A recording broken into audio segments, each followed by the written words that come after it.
buy a book and a pen pays Rs 50 rupees for both. दोनों चीजों के लिए उसने 50 rupees पे किए.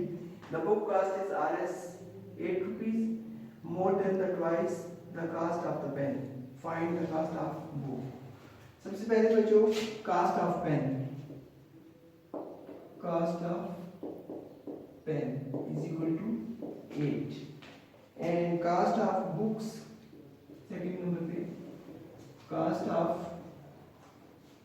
books is equal to 2x plus 8. 2x plus देखें एक तो twice का आ गया दूसरा 8 का आ गया है. तो ये देखिए cost of क्या है कि the book cost of Rs more than twice of cost of pen. तो twice है तो उसका अगर पेन की सिर्फ cost of pen है x तो twice है तो x plus 8 हो गया जो उन्होंने पे किए बुक्स के. तो ये बच्चों आपके पास हो गया x plus 2x plus 8 is equal to 50. Total किसके बराबर आ गया 50 के बराबर आ गया. तो अभी बच्चों हमें ये करना है कि यहां से हम इसमें सॉल्यूशन निकालते हैं. ये हो जाएगा आपके पास 3x is equal to 50 minus 8. देखिए एक x ही है 2x है 3x हो गया ये प्लस 8 है दूसरी साइड पे आके क्या हो गया माइनस 8. तो जब 3x को मैंने यहाँ पे रखा तो ये 42 आ गया. ठीक है 50 में से 8 को माइनस किया 42. अभी हमें 1x की वैल्यू चाहिए क्योंकि कास्ट ऑफ पेन जो है वो 1x है. ठीक है और कास्ट ऑफ बुक जो है वो 2x है. तो बच्चों ये आपके पास आ जाएगा dividing on both side by dividing by 3 both sides पे बोथ साइड्स पे हम 3 को डिवाइड करेंगे. तो 3x is equal to 42. तो ये 3x आ जाएगा ये भी 3 आ जाएगा 3 3 से काट जाएगा 3 minus 3 3 4 are 12. तो x is equal to 14 आपके पास आ गया.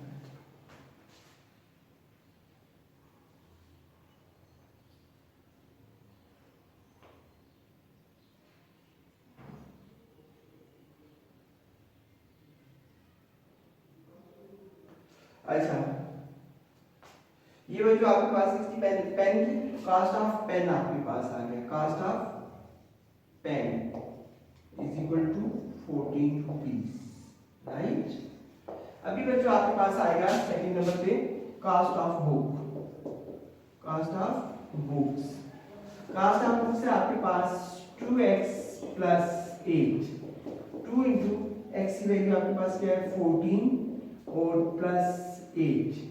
2 14 are 28 plus 8. This is equal to 36. तो आप लिखेंगे कास्ट ऑफ बुक जो हमारे पास आ गई वो कितनी आ गई 36 आ गई. देखिए आपसे कहता है कि Rehan buy a book and pen and pay Rs 50 for both. ठीक है कि रेहान ने पेन भी खरीदा और किताबें भी खरीदी. दोनों के लिए जो उसने पेमेंट कर दी है वो उसे 50 रुपए दिए हैं. कहते हैं the book cost of Rs 8 more than the twice of the cost of pen. तो find the cost of book and pen दोनों. तो cost of pen अगर आपने x रखा है तो आपके पास आ जाएगा cost of books आ जाएगा कि पेन की ट्वाइस भी है और 8 रुपीस भी पे कर दिए गए हैं उसमें ऐड हैं. तो 2x plus 8 जो है ये बुक्स का आ गया. उसके बाद आपने इन इक्वेशंस को मतलब लेफ्ट वालों को लेफ्ट साइड पे रखना है तो राइट साइड इक्वल टू 50 के बराबर करना है. आपने कहा x cost of pen 2x plus 8 cost of book is equal to 50. तो 1x ये है 2x ये है तो कितने हो जाएंगे 1 plus 2 is equal to 3x is equal to 50. और ये जो प्लस 8 है तो इस साइड पे आके क्या हो जाएगा माइनस 8 हो जाएगा. तो 3x 50 में से जब 8 को माइनस करेंगे तो 50 में से 8 को माइनस करेंगे तो हमारे पास 42 आएगा. अब बच्चों ये 3x is equal to 42 आया हुआ है जबकि हमें सिंगल x की वैल्यू चाहिए होती है. तो मैंने उस दिन भी आपको बताया कि जब भी जिस अल्फाबेट के साथ जो डिजिट होगा ठीक है तो उसी से हम दोनों साइडों पे डिवाइड कर लेंगे. यहाँ पे आपका 3x आया तो 3x को हम लेफ्ट साइड पर भी डिवाइड करेंगे राइट साइड पर भी डिवाइड करेंगे. लेफ्ट साइड वाला तो 3 3 से कट जाएगा और राइट साइड वाला 3 14 are 42, so x is equal to 14, cost of pen is equal to 14 rupees. Cost of books is equal to 2x plus 8। Cost of books क्या है, पेन की प्राइस के ट्वाइस है और प्लस 8 रुपीस उसमें से payment कर दिए गए हैं। तो ये बच्चों आपके पास आ जाएगा 2x 2 into 14, क्योंकि x की वैल्यू आपने 14 पुट की है, तो प्लस 8 2 14 दा 28 प्लस 8 36।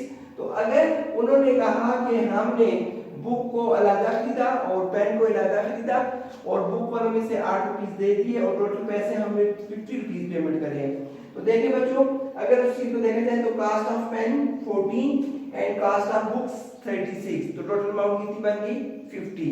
तो ये हमारी वेरिफिकेशन भी होगी इस हिसाब से। एक बार फिर इस क्वेश्चन को देखिए, cost of pen is equal to x, cost of books is equal to 2x plus 8। तो यहाँ पे अपनी इक्वेशन को एक साइड रखेंगे और कंसंट्रेशन को दूसरी साइड पे। उसने कहा कि एक पेन और ट्वाइस पेन के प्राइस ट्वाइस और प्लस 8 ये अमाउंट हमने पे कर दी इक्वल टू 50 के बराबर आ रहा है। ये आपके स्टेटमेंट पे लिखी हुई है जो पे उसने 50 किया। 3x इक्वल टू 42, मतलब 58 को उठा के हम उस साइड पे ले जाएंगे तो प्लस इधर आके माइनस हो जाएगा, 50 माइनस 8 इज इक्वल टू 42। तो हमें बच्चों 3x इज इक्वल टू 42 इसके बराबर है, हमें एक x की वैल्यू चाहिए, dividing on both sides by 3। तो 3 3 से कट गया, 3 1 3 3 14 था 42, x is equal to 14। Cost of pen is equal to 14। अभी कास्ट ऑफ बुक की आ गई तो ट्वाइस है पेन के उसके प्राइस के बराबर है, यानी कि 2x हो गया और प्लस 8 आ गया हमारे पास। तो 2 into 14 plus 8, 2 into 14 28 plus 8 36, so cost of book is equal to 36, hence the required answer। उसके बाद बच्चों आप क्वेश्चन नंबर 11 पर आते हैं।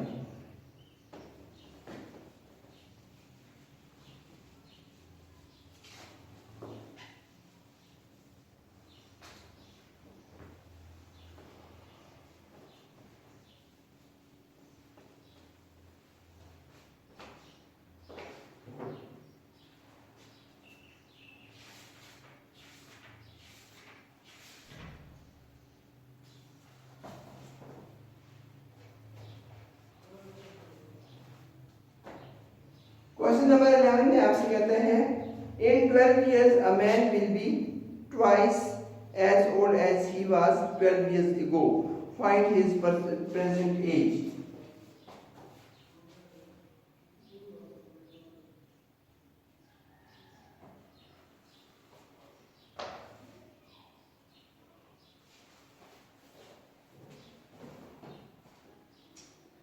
क्वेश्चन नंबर 11, मैन एज, बंदे की उम्र कितनी है 12 years।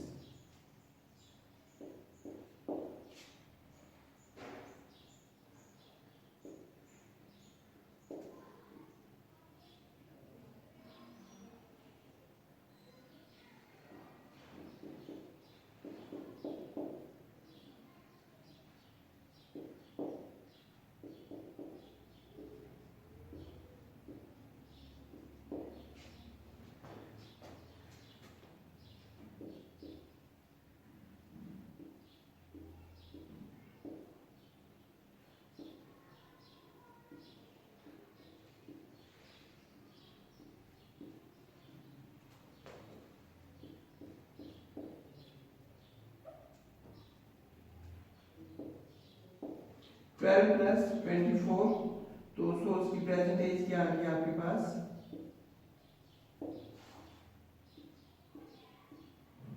36 years।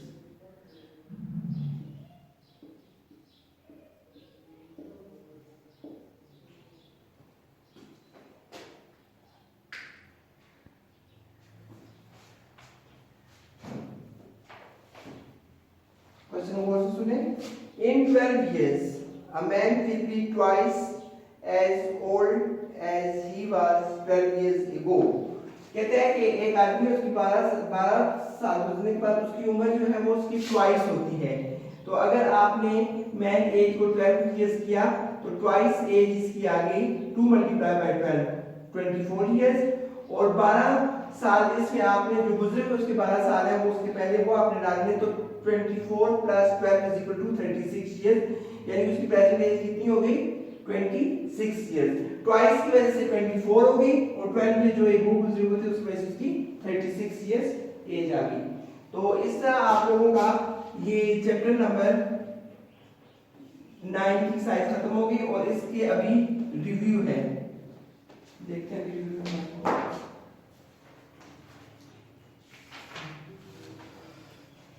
पेज नंबर बच्चों 144,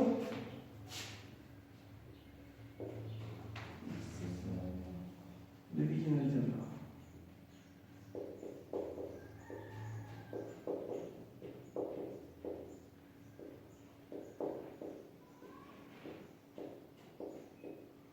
रिवीजन अलजेब्रा। तो आपको कहता है कि सबसे पहले make each statement in column A with its equivalent in column B. तो कॉलम ए को कॉलम बी से आप मैच करेंगे। पहले कॉलम ए लिखें COLU, column A and column B. Column A में फर्स्ट आपसे कहता है कि a number divided by 6, a number divided by 6 decrease by 5, decrease by 5। इसके सामने आपका क्या आया हुआ है, a is equal to 8 divided by 2/3x। Number 2 है बच्चों, इसमें twice a number increase by 1, twice a number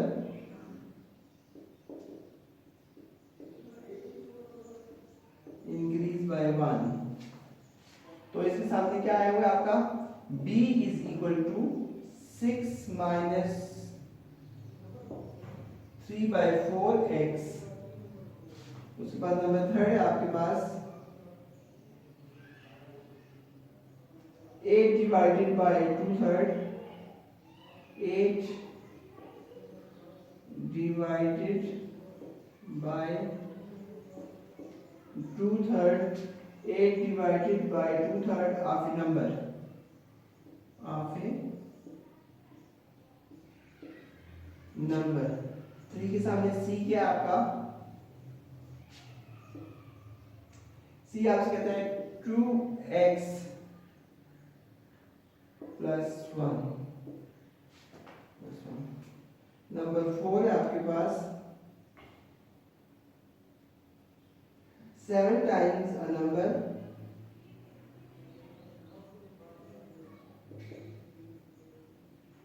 7 times a number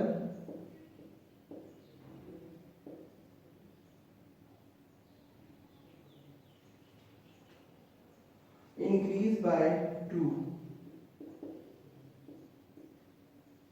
increase by 2। d क्या आपके पास यहाँ पर x/6 - 5, 5 और लास्ट आपके पास यहाँ पर 3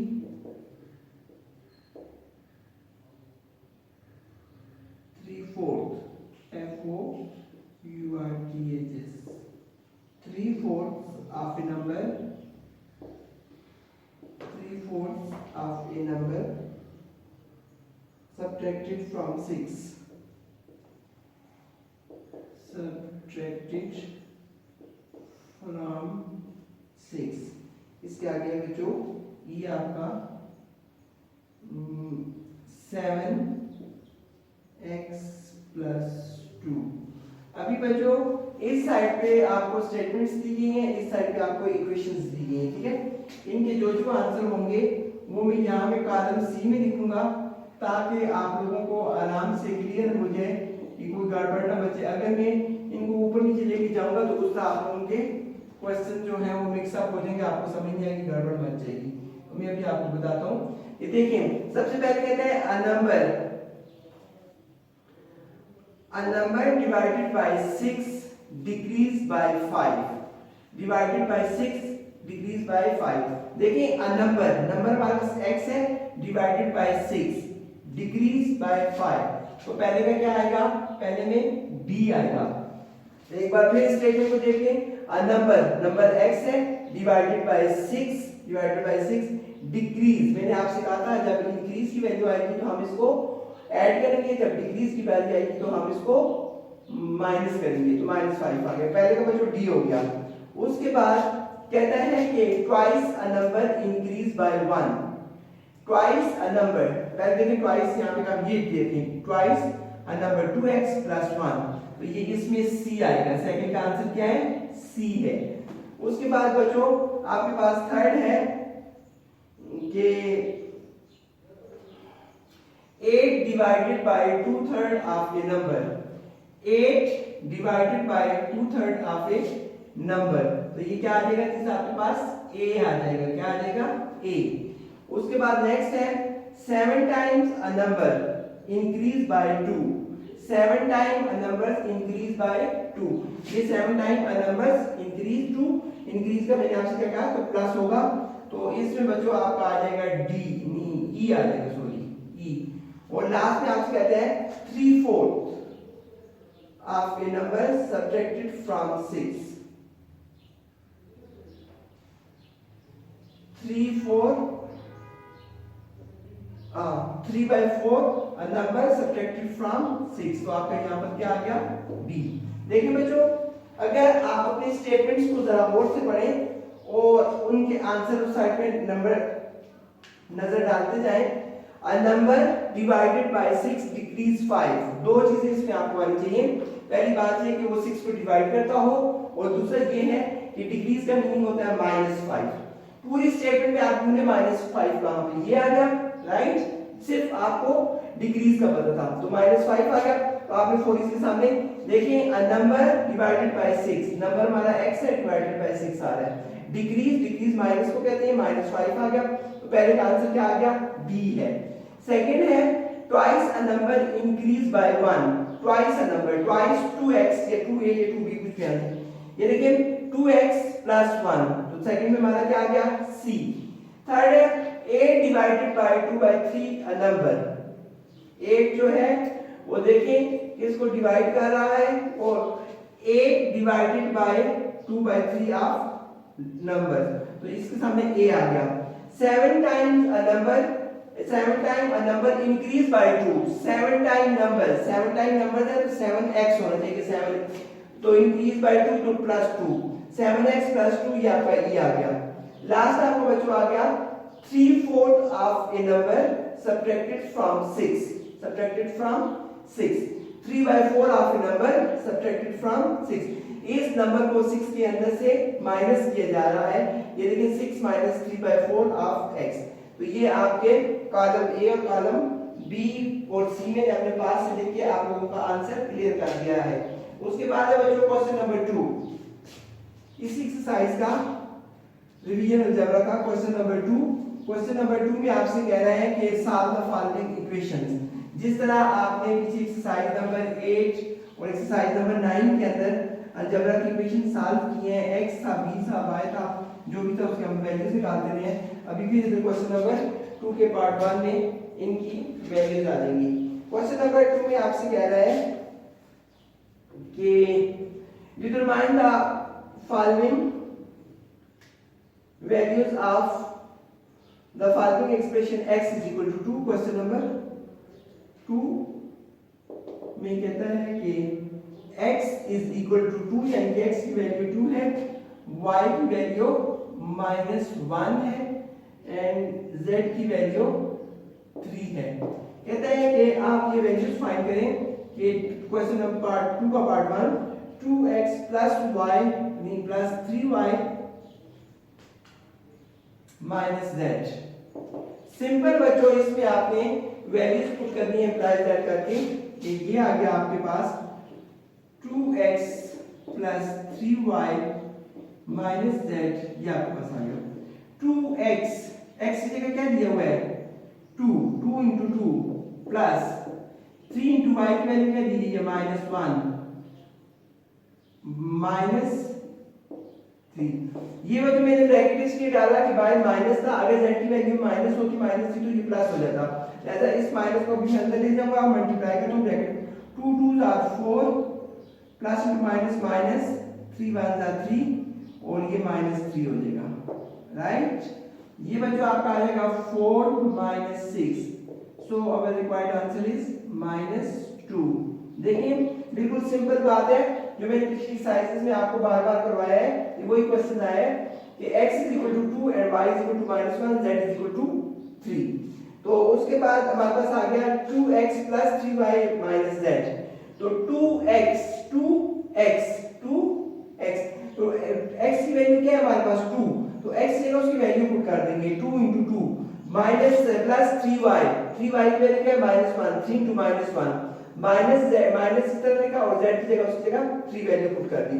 उसके बाद बच्चों ये 2 2s are 4 आ गया, प्लस इंटू माइनस माइनस, ये वही मल्टीप्लिकेशन की जो मैंने आपसे कहा था, आपने टिप्स पे इसको याद रखना है, इसके बगैर अलजेब्रा आप बिल्कुल नहीं कर सकते। Minus into minus is equal to plus, plus into minus is equal to minus, minus into plus is equal to minus, plus into plus is equal to plus. ये अलजेब्रिक की है बच्चों, इसके बगैर आप मल्टीप्लिकेशन कभी भी नहीं कर सकते, इसको आपने हमेशा के लिए याद रखना है। तो ये आ गया 4 - 3 तो 4 - 6 आ गया, तो -6 में से 4 चला गया। 6 रुपीस आपने कैंटीन वाले अंकल के देने थे, 4 रुपीस आपने उनको पे कर दिए, तो बाकी फिर 2 रुपीस कैंटीन वाले के बच गए। तो जो कैंटीन वाले के बचेंगे वो माइनस होंगे, जो आपके पॉकेट में होंगे वो प्लस होंगे। तो आपने +4 अपने पॉकेट से दिए और -6 उसके देने थे, तो इसलिए उसने अभी आपके 2 रुपीस बाकी रिमेनिंग रहते हैं, तो इसलिए -2 होगा। यहाँ पर भी -2 आ गया। इसी तरह इसका बच्चों पार्ट 2 देखें। पार्ट 2 में आपसे कहता है कि 5y² - x 5y² - x + z। ये आपके पास क्वेश्चन नंबर 2 है इसका। तो बच्चों सबसे पहले हम लिखेंगे 5y² - x + z। 5y² y² की जगह क्या आ जाएगा इसका -1 का स्क्वायर माइनस x की जगह आपका क्या आ जाएगा बच्चों 2 प्लस z की जगह आपका क्या आ जाएगा 3। अभी हम ब्रैकेट्स को उठाएंगे। मैंने आपको फर्स्ट डे एक बात बताई थी अलजेब्रा के अंदर, मैंने कहा अगर माइनस की पावर इवन होगी तो उसका आंसर प्लस आएगा, अगर माइनस की पावर ऑड होगी तो उसका आंसर माइनस आएगा।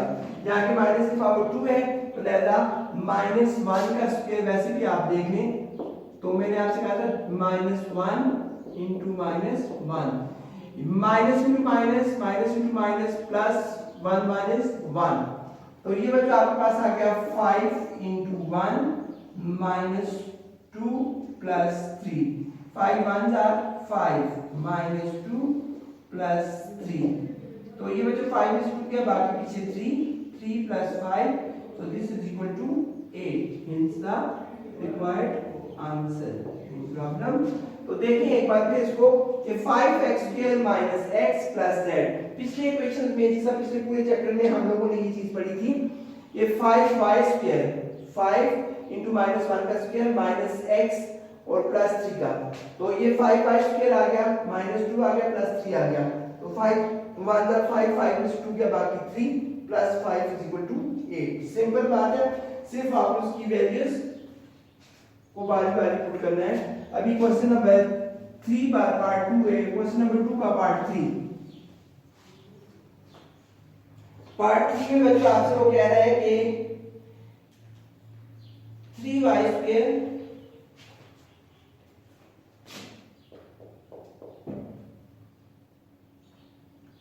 3y² + 2x - 3 × z। देखिए जी 3y² 3 × -1 का स्क्वायर प्लस 2 × 2 -3 × 3। वही बच्चों बात हो जाएगी कि 1 का स्क्वायर क्या होता है one minus minus plus one हो जाएगा 3 into plus one plus 4 minus 9, तो 3 वन जा 3 प्लस 4 माइनस 9, 3 प्लस 4 कितना हो जाएगा 7 minus 9, so this is equal to -2 answer. देखिए बच्चों इसमें मैंने सिर्फ y की जगह उसकी वैल्यू पुट की है, x की जगह x की वैल्यू पुट की है, z की जगह z की वैल्यू, वो वैल्यू मुझे स्टार्ट में ही दे दी गई है कि ऊपर क्या क्या लिखी हुई है।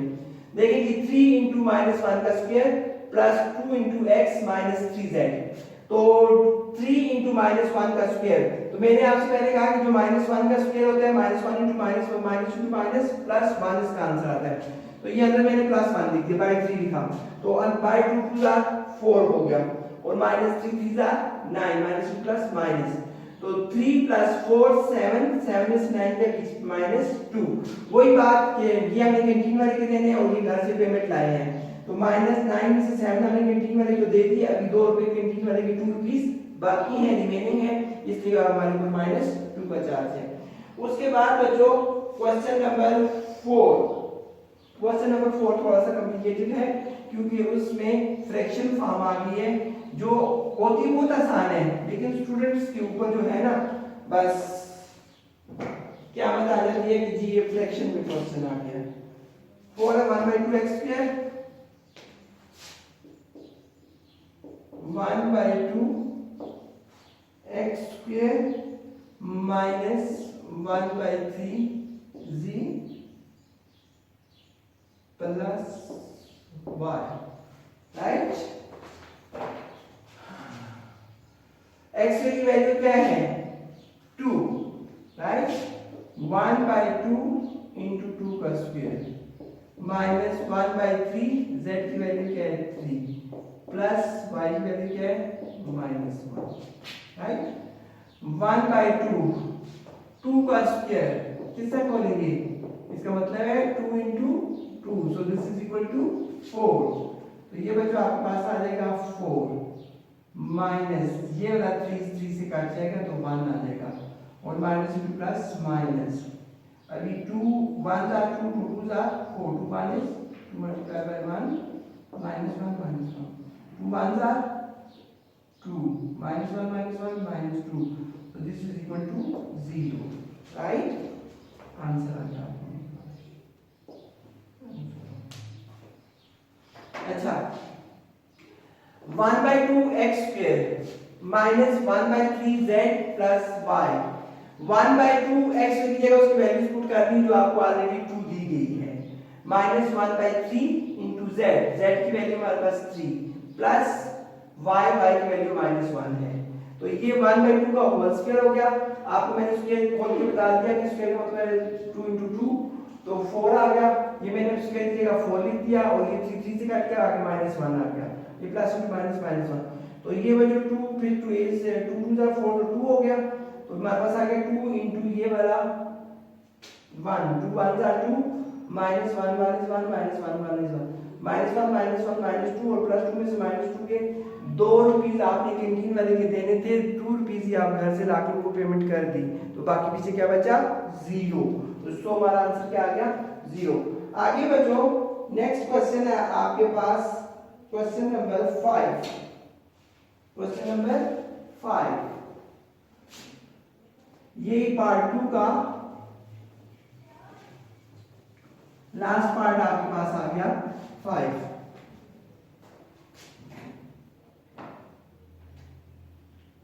देखिए जी 5 में आपसे कहते हैं 1/9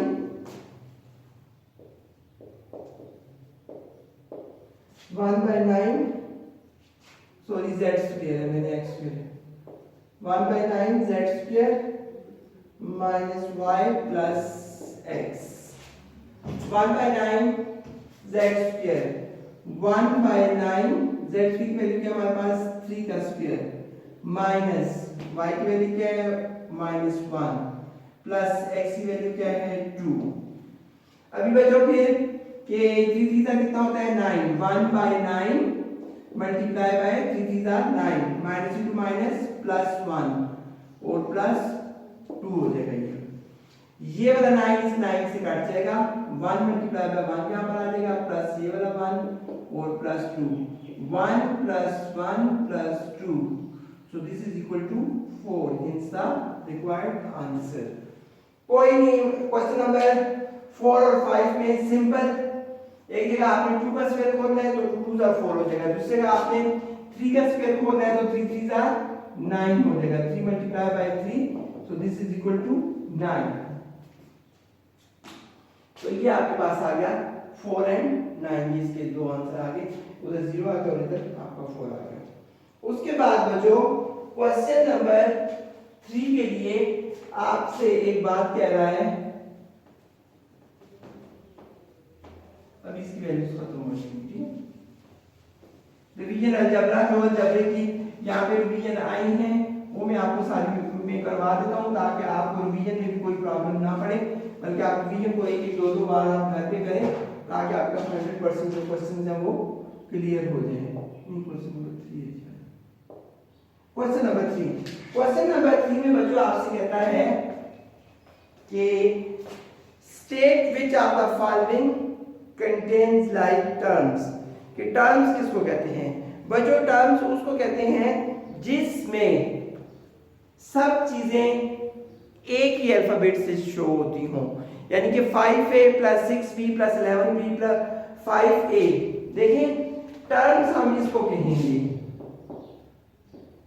टर्म्स इसको कहेंगे कि 5a, 7a, 1/2a plus 9a, ये आपके पास टर्म्स आ जाएंगे, ठीक है। लेकिन इसमें 5a, 5b, 7a, 1/2b, तो ये बच्चों आपकी टर्म्स नहीं कहलाएगी, तो इसको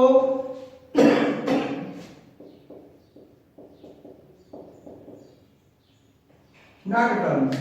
जिसमें सिर्फ अगर x है तो पूरी इक्वेशन के अंदर, पूरी टर्म्स के अंदर आपका x ही रहेगा, अगर b है तो b रहेगा, अगर y है तो y रहेगा, एक ही अल्फाबेट होगा, तो वो आपकी टर्म्स कहलाएगी। लेकिन जब a b c आ जाता है, आपको आ जाता है, तो वो आपकी इक्वेशन कहलाती है। तो यहां पर उसने सिर्फ आपसे कहा है कि 1 2 3 4 5 देखिए 1 में 4x है, आगे -5x नहीं है, ठीक है। अभी क्वेश्चन नंबर 3 का पार्ट 1, 4x - 5, इसके आगे हम बताते हैं इसको क्या है इसका चक्कर। उसके बाद क्वेश्चन नंबर 2 है 3b, -4b, इसको बताते हैं। उसके बाद क्वेश्चन नंबर 3 का -1/2a, 2a, 5/2a। उसके बाद 4 में आपको बताते हैं ab²c, a² - a²bc और abc², ab एंड c²। उसके बाद नंबर 4 इसका आ जाएगा 5 a + b, a - b। देखिए बच्चों इसने आपसे कहा है कि इसमें आप मुझे सिर्फ ये बात बताएं कि कौन सी इक्वेशन इसमें टर्म्स है कौन सी नहीं है। मैंने टर्म्स की आपको पहचान बता दी है कि जब सेम अल्फाबेट होंगे उसके अंदर सारे, तो ये हमारी टर्म्स कहलाएगी। जब ये डिफरेंट हो जाएंगे तो ये टर्म्स नहीं कहलाएगी। देखिए इसमें 4x है लेकिन -5x नहीं है, इसको लिखते हैं नॉट टर्म, ये टर्म नहीं है। उसके बाद बच्चों 3b है, -4b है, माइनस हो या प्लस हो या डिवीजन हो या मल्टीप्लाई हो, सिंबल्स को आपने नहीं देखना, आपने सिर्फ अल्फाबेट को देखना, दोनों के साथ है। ये टर्म है, क्या है हमारी, ये टर्म है। उसके बाद -1/2a, 2a -5/2, मतलब कांस्टेंट आपके पास जो भी आए उसका कोई मसला नहीं है, अगर 1/2a है तो 2 है तो 5/2 है। आप ये भी, क्योंकि इसके साथ भी है, इसके साथ भी है, इसके साथ भी है, तो ये तीनों हमारी क्या आ गई, टर्म आ गई। उसके बाद बच्चों देखें ये है सेम है लेकिन इनकी वैल्यूज चेंज हो जाती हैं। ab²c, इसमें b का स्क्वायर है, यहाँ पे a का स्क्वायर है, यहाँ पे c का स्क्वायर है, यानी ये तीनों डिफरेंट है, ये है नॉट टर्म।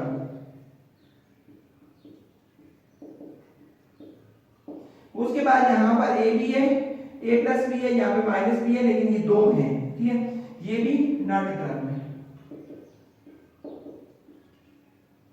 क्वेश्चन नंबर 5 में उसने कहा, क्वेश्चन नंबर 3 में उसने आपसे कहा state which of the following contains like terms, यानी कि इसमें से जो जो आपको टर्म के तौर पे पसंद है आप उनको अलग करें। तो बच्चों को मैंने आपको टर्म्स की पहचान बता दी कि टर्म्स के अंदर अगर ए है तो पूरी टर्म्स में ए ही रहेगा, 7 डिजिट चेंज हो सकते हैं, 7a 7b नहीं, मतलब 7a 9a 11a 10a इस तरह आ सकता है, लेकिन अगर 7 8 9b आ जाएगा तो वो आपकी टर्म नहीं होगी। तो लेकिन देखिए 4x - 5, इसमें दूसरा 5 है, अगर 5 के साथ x होता तो ये टर्म होता, इसके साथ हमने ना टर्म लिख दिया। 4b - 4 3b - 4b, माइनस हो प्लस हो मल्टीप्लिकेशन हो उसका कोई मसला नहीं है, आपने सिर्फ इसके साथ लिखना b है, ये दोनों में b है, ये टर्म है। 1/2a 2a 5/2a तीनों के साथ a है, तो ये टर्म है आपके पास। a b स्क्वायर, यहाँ पे b स्क्वायर आ गया, यहाँ पे b का स्क्वायर नहीं है, यहाँ पे भी b का स्क्वायर नहीं है, तो लिहाजा ये नॉट अ टर्म है। a माइनस b है, सॉरी a प्लस b है, ये a माइनस b है, ये भी नॉट अ टर्म है, ये इसको ये आप टर्म नहीं कह सकते। टर्म की पहचान मैंने आपको बता दी, यानी कि जब अल्फाबेटिकली सब में अल्फाबेट a होगा तो वो सिर्फ a ही होगा पूरी उस इक्वेशन में, तो उसको आप टर्म कहेंगे, और जिस पे आपका a b c आ जाएगा वो टर्म नहीं होगी बल्कि इक्वेशन कहलाएगी, लीनियर इक्वेशन आ जाएगी। उसके बाद name of types of polynomials. बच्चों पॉलिनोमियल जो होते हैं ये आपके पास फॉर एग्जांपल के जैसा आपने अभी कहा ना कि टर्म्स के अंदर एक हो इक्वेशंस हो, मतलब a b c एक जैसा होता, इसमें अगर आपके पास दो इक्वेशंस आती हैं तो फॉर एग्जांपल के क्वेश्चन नंबर 4 में आपसे कहते हैं कि इसके आप पॉलिनोमियल्स की पोजीशन बताएं।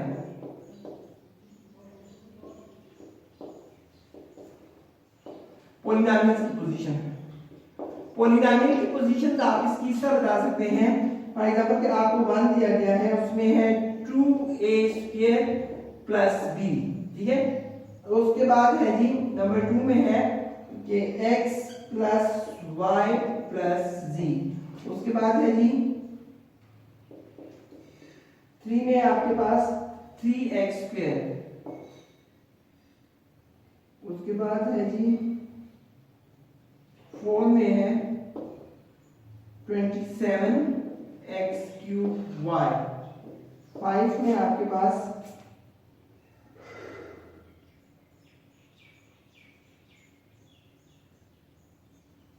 5 में आपके पास कह रहे हैं कि ओनली 5, 6 में आपके पास कह रहे हैं कि 2x² plus 3xy plus y²।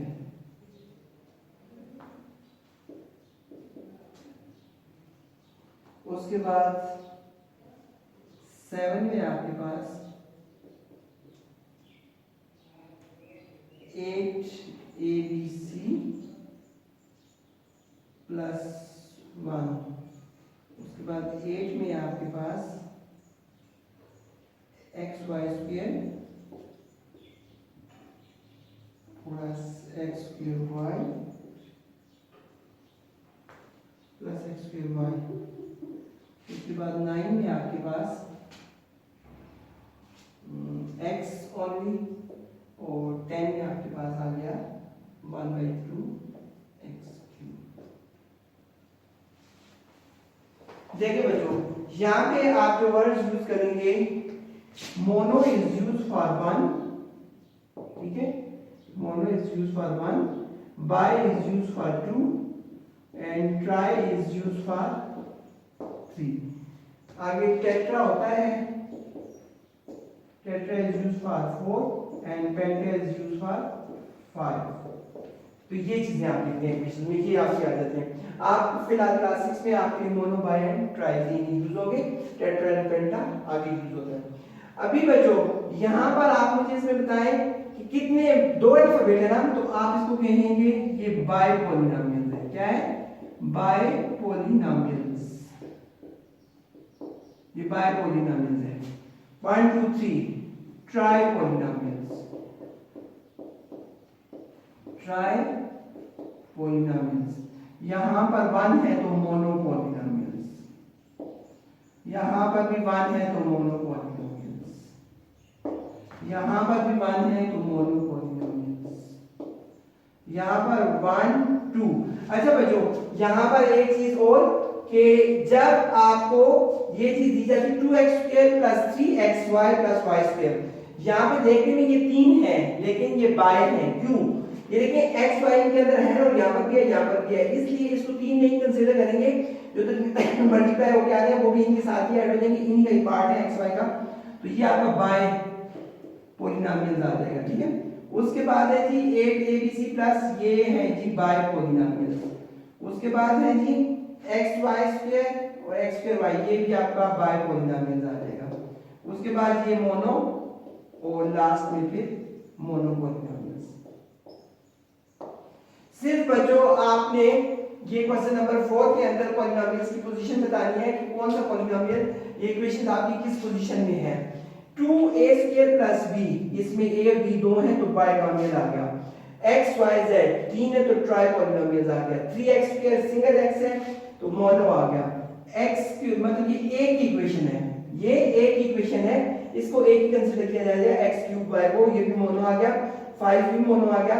यहाँ पर x² और y² x y इसके अंदर ऑलरेडी है, इसको भी गिना नहीं जाता तो ये बाय आ गया। ऐसे आप कहेंगे कि ये ट्राई क्यों नहीं है? ट्राई इसलिए नहीं है कि ये वाला जो x है ये x² के अंदर मौजूद है, ये वाला जो y है ये y² के अंदर मौजूद है, इसलिए इन दोनों को गिना जाएगा, इसको नहीं गिना जाएगा। 8abc + 1 by xy² + x²y by और x ओनली मोनो और 1/2 x³ इज मोनो पॉलिनोमियल्स।